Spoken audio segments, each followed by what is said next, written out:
Hello, everyone. Well, I'm making this update to show everyone the progress on various projects, and I haven't been feeling 100% well lately, so I'm just feeling a little better today. So I managed to get into the studio and get a lot of work done.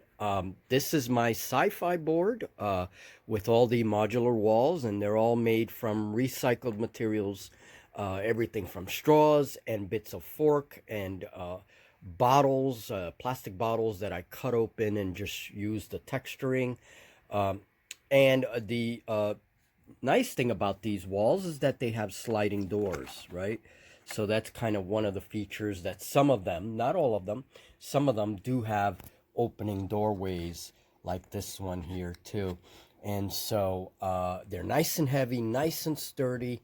They have magnets on them, so you can kind of connect. I still have to finish up with some of the magnets, but I've set it up. And for the board itself, I wanted something very simple, something that I could finish quickly.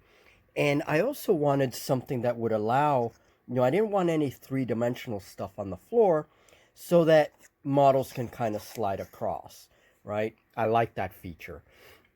So I just painted the board in gray, first black, then gray, then a little bit of silver. You see those silver kind of highlights there to match the walls. And then I just did with marker and ruler all these geometric shapes.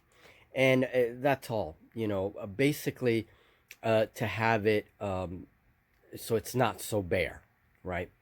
But to finish it in a tie, I don't want to be working on the board forever, right? So this is basically gameable now. The only thing is I will be adding some catwalks to the top. I love having a three-dimensional board, so there will be some catwalks in order for players to be able to place, snipers and stuff like that. And there's plenty of nooks and crannies for critters to hide, and that's you know what I like about this kind of terrain is that you could use your imagination, and there's an alien hiding, a tyrannid, in between all those pipes. And that's kind of what I was shooting for. This all this stuff, I'm inspired by the movie Aliens. That's kind of the inspiration to build this stuff, with all the piping and all the complex stuff. So, yeah. All right, so that is my update. And thanks to my very good niece for uh, printing out this Tyrannid figure. It was a nice little surprise. I'm going to work on it, and it'll be a very cool alien. And you can see the Screamer Tyrannid in the background. So, plenty of stuff. Julie and I will be able to really kill each other in space. Well, not literally. Okay, for my oathmark update, these are the skellies from Warlords of Erewhon that I'm putting together. And they're a bit difficult to put together because there's quite a few pieces to them. But they're very nice. They're very detailed. I like the detail. They're a bit small, but that's okay because I will be able to distinguish them from all the other skellies that I have. So, there's always a positive. They are very good figures. I have this one already base coated, and I'm just working. I have about half of them put together. I'm going to do half a spearman so I can take advantage of that brace in Oathmark, and half of them are going to be swordsmen. There's one with the spear coming out. Now, in addition, I'm going to show you a little bit of a conversion that I'm doing with these skellies. Okay, so here in my other workstation, I've been converting them a little bit, and I'm going to see if I can focus on what I've been doing. Basically using a little bit of green stuff mixed with Procreate, and what I want to have is some ragged clothes mixed with like flesh and all that kind of yucky stuff.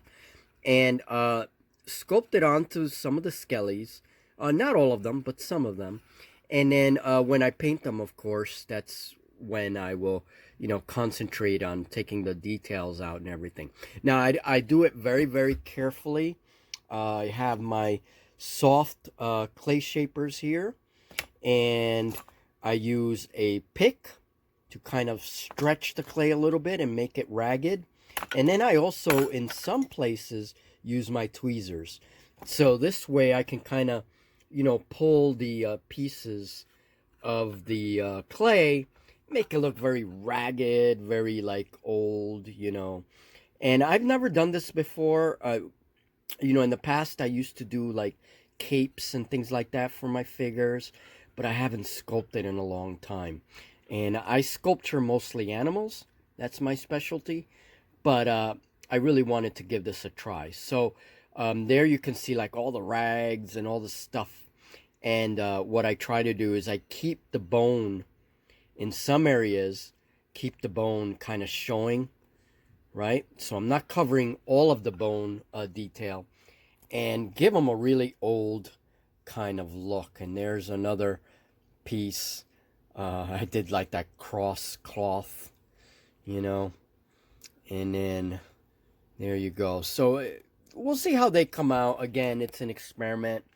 I'm hoping to bring more of stuff like this to my channel, and of course I will be doing some sculpting. Here is a dragon that I sculpted a while back. This is Julie's, and I'm gonna do stuff like this but on a smaller scale, and maybe make a dragon or some kind of creature for Oathmark or any of our games, but definitely a smaller scale and have a smaller base. That's really the key, is have a smaller base and then experiment with these kinds of sculptures. I did this last year, I believe. It's an older piece now, but so hopefully I'll have more of this kind of stuff on my channel. And that was my update. And I'm using this kind of Reaper Skelly and this old Warhammer Fantasy Skelly as inspiration for my ragged clothes. And we'll see when I paint them how they come out. I really don't know how this stuff's gonna come out yet. So, all right, so that was a brief Oathmark update, and now for the last thing. As you guys can see, I have a ton of work in my workstations, and I have pretty much all of the halflings put together. I just need this batch here, and then all the halflings are put together.